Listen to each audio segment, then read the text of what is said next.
So I've been playing drums for about 35 years now. I started when I was just a kid. Currently playing in two bands, the Chillbillies and the House. So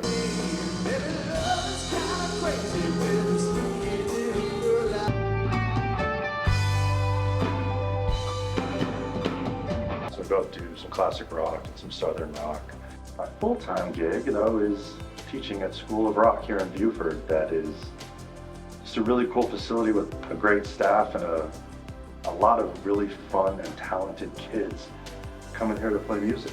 So that's what I get to do every day, and what a joy that is. So I started playing drums because, probably because the first real drum thing that caught my ear was The Boxer by Paul Simon. My dad's a huge Simon and Garfunkel fan, and there's that huge drum thing that happens in that tune. And I remember being this little boy in the backseat of my dad's car and going, I want to do that. How do I get to do that? How do I get to make that amazing sound? So I started beating on pots and pans like you hear about a lot of kids doing to annoy their parents who want to be drummers.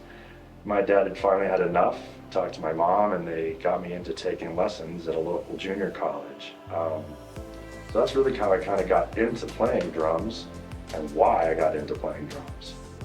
So when it comes to influences with drums, I think we all sort of stand on the shoulders of the giants who come before us, and it's hard not to let those influences bleed into your own playing and seriously affect you.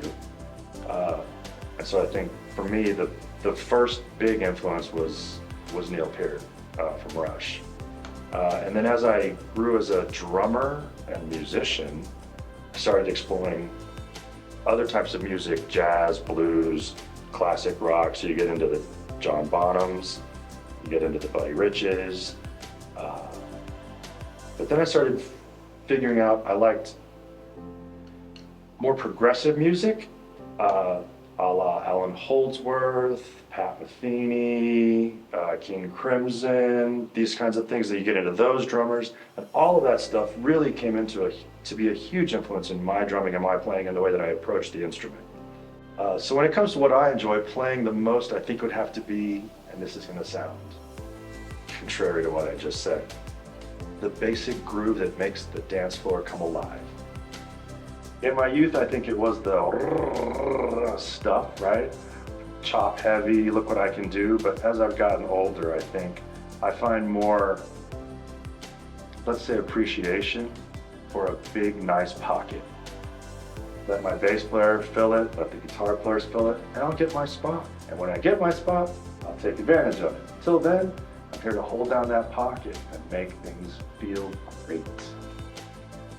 I love teaching here to share my love and passion of drumming and music with young people.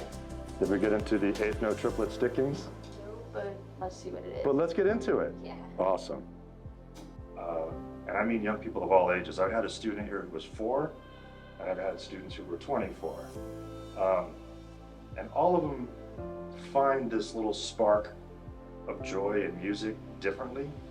But that's one of the things that I find to be the most enjoyable about being an instructor here at School of Rock. The performance aspect of this place is just, it's unparalleled. It is something that no other kids get to do anywhere else in society. There's not a place where kids get to come together, learn some music, learn a song, learn 6 songs, learn a set of music, and go perform it in front of a crowd. I don't know a lot of 9, 10, 11, 12-year-old kids who get to go and have that kind of experience. They're not doing the things that normal kids do, like play video games or sit in front of a TV. They're out on stage playing instruments in front of an audience. And I think that is beneficial on many levels, but what an experience for kids to get. The kids here get a wide variety of education when it comes to music. We are a song-first organization, not a theory-first organization, so it's sort of reverse engineered. And I think that's what keeps the kids interested. Kids don't typically want to go home and practice scales, but they do want to go home and listen to a song and figure out how to make that sound on their instrument.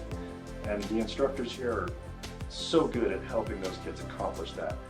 And because we're not telling these kids, you need to go home and practice your B flat scale 14 times.